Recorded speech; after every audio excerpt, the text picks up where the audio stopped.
Hari, Lijo Lijo mall Lijo Lijo அவங்க கூட screen space share பண்ணுறது எனக்கு ரொம்ப பெருமையாக இருக்குது. நிறைய இடத்துல அவங்க 2 பேரோட ஆக்டிங் பார்த்து நானே வந்து வியந்து பார்த்துருக்கேன். லிஜோவோட நிறைய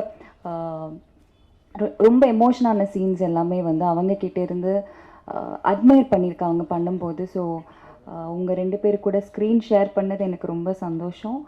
and Yugabharathi sir, thank you so much. இப்போ தான் இந்த சாங் நான் ஃபஸ்ட் டைம் பார்க்குறேன். பார்க்கும்போதே ரொம்ப அழகாக இருந்தது. அண்ட் படத்தில் வந்து டயலாக்ஸ் எல்லாமே வந்து அவ்வளோ அழகாக இருந்ததுக்கு காரணம் சார் தான். So thank you so much sir. And cameraman sir sir ஒன்று Kathavarayan sir, thank you so much. ரொம்ப ஒரு மாதிரி பொயட்டிக்கலாக இருக்கும் படம். அதுக்கு மெயின் ரீசன் வந்து சார் தான். நிறைய இடத்துல விஷுவல்ஸ் எல்லாமே ரொம்ப அழகாக இருந்தது. அவ்வளோ அழகாக காமிச்சதுக்கும் காரணம் சார் தான். So thank you sir.